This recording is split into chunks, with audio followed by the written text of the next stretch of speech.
Assalamualaikum warahmatullahi wabarakatuh. Saya Junia Ellen Maulidianata dengan NRP 033 dari kelas 4 D4 Teknik Elektronika B. Pada kesempatan kali ini saya akan membahas sedikit tentang tugas K3 yaitu implementasi kesehatan dan keselamatan kerja pada bidang penerbangan. Nah, beberapa konten dari PPT kali ini yaitu yang pertama pengertian K3 penerbangan, kemudian peraturan K3 penerbangan, fakta K3 penerbangan, dan yang terakhir yaitu kesimpulan dan juga saran. Sebelumnya, telah kita ketahui pengertian K3 secara umum adalah ilmu pengetahuan dan penerapannya dalam usaha untuk mencegah kemungkinan terjadinya kecelakaan dan penyakit akibat kerja. Kemudian pengertian K3 penerbangan itu sendiri merupakan kajian ilmu K3 pada bidang kedirgantaraan yang mengkhususkan pada identifikasi hazard dan resiko K3 pada karyawan yang bekerja di sektor penerbangan. Kemudian apa saja peraturan K3 penerbangan? Di sini terdapat beberapa peraturan. Yang pertama yaitu Undang-Undang Penerbangan Nomor 1 Tahun 2009, yang isinya penerbangan adalah satu kesatuan sistem yang terdiri atas pemanfaatan wilayah udara, pesawat udara, bandar udara, angkutan udara, navigasi penerbangan, keselamatan dan keamanan, lingkungan hidup, serta fasilitas penunjang dan fasilitas umum lainnya. Adapun peraturan yang lain seperti Undang-Undang Nomor 15 Tahun 1992 tentang penerbangan, kemudian ada PP Nomor 3 Tahun 2001, Peraturan Menteri Nomor 31 Tahun 2013, dan juga Peraturan Menteri Perhubungan Republik Indonesia Nomor 93 Tahun 2019 tentang Program Keselamatan Penerbangan Nasional.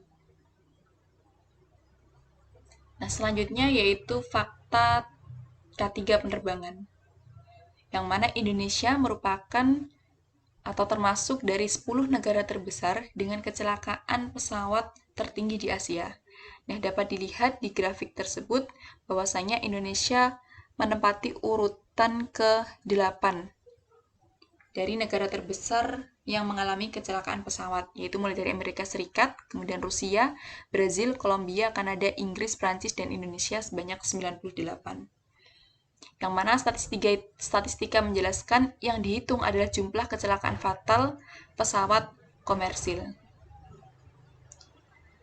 Keselamatan dan kesehatan kerja di bandar udara, terutama bagi maskapai, adalah salah satu hal yang patut diutamakan karena merupakan sebuah tanggung jawab untuk membuat penumpang menjadi aman dan nyaman serta menghindari hilangnya nyawa banyak orang. Nah, setelah tadi data tentang Asia, nah di sini merupakan data tentang jumlah kecelakaan pesawat fatal yang terjadi di Indonesia, yaitu mulai periode 2002 sampai dengan 2021. Dari data di grafik tersebut dapat kita lihat hampir setiap tahun Indonesia pasti pernah mengalami kecelakaan penerbangan, mulai dari 2002 sampai dengan 2021. Hanya 2 tahun yaitu 2013 dan juga 2020 Indonesia tidak mengalami kecelakaan penerbangan. Berbagai penyebab kecelakaan pesawat tersebut pasti diperhatikan serius untuk menghindari kejadian serupa di masa mendatang. Terlebih Indonesia ini merupakan negara kepulauan, yang mana transportasi udara ini menjadi transportasi yang terpenting dalam pergerakan manusia dan ekonomi. Hal ini ditunjukkan dengan adanya jumlah penumpang angkutan udara yang lebih banyak daripada penumpang angkutan yang lainnya. Kemudian apa saja sih faktor penyebab kecelakaan penerbangan? Di sini saya mencatat ada 4 faktor. Yang pertama yaitu faktor kesalahan pilot. Yang mana karena pesawat terbang kini semakin dapat diandalkan, porsi kecelakaan yang timbul akibat kesalahan pilot kian meningkat dengan mencapai 50%. Pesawat terbang terdiri dari mesin-mesin kompleks yang memerlukan banyak pemeliharaan. Nah, karena pilot ini secara aktif terlibat dengan pesawat pada tahap-tahap penerbangan, sehingga pilot juga akan banyak kemungkinan mengalami kesalahan dalam pengoperasian pesawat tersebut. Yang kedua yaitu kerusakan mesin, yang mana kerusakan mesin ini mencapai 20% faktor utama dari kecelakaan pesawat terbang. Ya, walaupun mesin-mesin pesawat ini jauh lebih bisa diandalkan dibandingkan dengan pesawat yang setengah abad yang lalu, tapi terkadang mesin-mesin ini tetap mengalami kerusakan yang mencengangkan. Faktor yang ketiga yaitu faktor cuaca. Faktor cuaca ini menempati 10% dari kecelakaan pesawat terbang. Meskipun pesawat sudah dilengkapi dengan berbagai alat bantu elektronik seperti kompas, navigasi satelit, dan data cuaca, pesawat terbang masih dapat jatuh dihantam badai, salju, dan juga kabut, sehingga salah satu faktor penyebab kecelakaan adalah faktor cuaca. Yang terakhir yaitu faktor kesalahan manusia atau manusia jenis lain selain pilot, seperti kelalaian pengendali lalu lintas udara, kemudian dispatcher, pemuat barang, pengisi bahan bakar, atau teknisi pemeliharaan pesawat yang lain. Kemudian apa sih K3 penerbangan? Apa saja? Yang pertama yaitu sabuk pengaman atau safety belt. Nah, sabuk pengaman ini sangat penting untuk melindungi agar tidak terdampar atau terlempar saat terjadi guncangan pesawat. Nah, sabuk pengaman ini merupakan alat pertama yang wajib digunakan. Nah, sabuk ini biasanya terdiri dari dua jenis, yaitu ada untuk sabuk pengaman orang dewasa atau sabuk pengaman untuk anak-anak atau anak kecil. Yang kedua yaitu masker oksigen.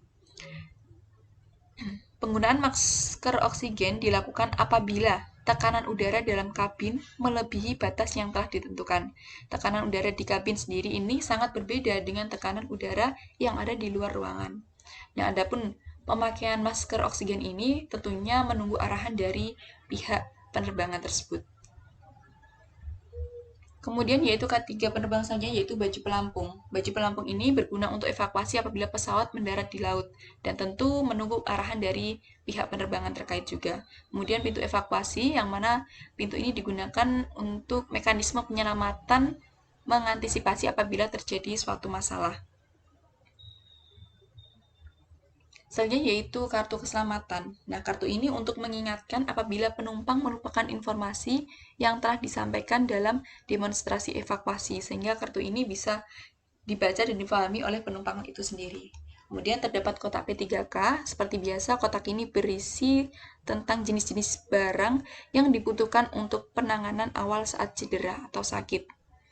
Selanjutnya yaitu ada gas pemadam kebakaran, yang mana gas ini digunakan untuk memadamkan api atau konsleting listrik atau peralatan elektronik lain ketika terbakar, tentunya dalam jangkauan yang kecil. Kemudian yang terakhir yaitu black box. Black box ini merupakan alat yang digunakan untuk merekam, yaitu merekam seluruh kegiatan di dalam pesawat, yang mana data-datanya merupakan suara-suara yang terjadi di dalam pesawat. Nah, biasanya black box ini berisi tentang rekaman perbincangan antara pilot selama penerbangan. Selanjutnya pencegahan dengan konsep K3. Ada 3, yang pertama itu persiapan sebelum terbang. Yang pertama yaitu perhatikan ukuran bagasi dan barang bawaan Anda. Jangan sampai ukuran bagasi dan juga barang bawaan itu melebihi batas kapasitas yang telah ditentukan. Kemudian jangan lupa membawa obat-obatan pribadi, tentunya untuk kebutuhan pribadi. Dan jangan sampai Anda membawa korek atau menyalakan korek di saat proses penerbangan. Kemudian juga jangan lupa untuk menggunakan mode pesawat ketika pesawat telah mulai terbang. Selanjutnya yaitu ketika dalam penerbangan. Yang pertama tentunya selalu memperhatikan dan mentaati aturan yang telah disampaikan oleh pramugari atau pihak penerbangan terkait. Kemudian jangan lupa pahami buku petunjuk penerbangan atau aturan-aturan selama penerbangan. Kemudian gunakan sabuk pengaman dan juga tegakkan sandaran kursi tentunya agar perjalanan lebih nyaman. Selanjutnya yaitu pasca penerbangan. Yang pertama yaitu tidak mengambil alat-alat keselamatan, kemudian tidak melepas sabuk pengaman, dan berdiri sebelum diperbolehkan oleh awak kabin. Dan yang terakhir yaitu menggunakan telepon seluler setelah tiba di gedung terminal. Kemudian kesimpulan dan juga saran. Yang pertama yaitu kesimpulan.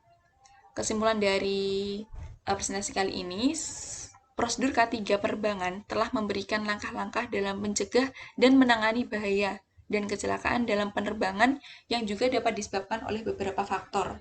Tentunya faktor-faktor yang telah saya sebutkan sebelumnya. Dan saran yaitu supaya mempertahankan dan meningkatkan standar keselamatan dan selalu mengadakan evaluasi secara berkala, secara terus-menerus agar dapat meningkatkan kualitas pelayanan dan keamanan pada pesawat. Mungkin cukup sekian presentasi dari saya. Apabila banyak kurangnya, banyak salahnya, saya mohon maaf. Wassalamualaikum warahmatullahi wabarakatuh.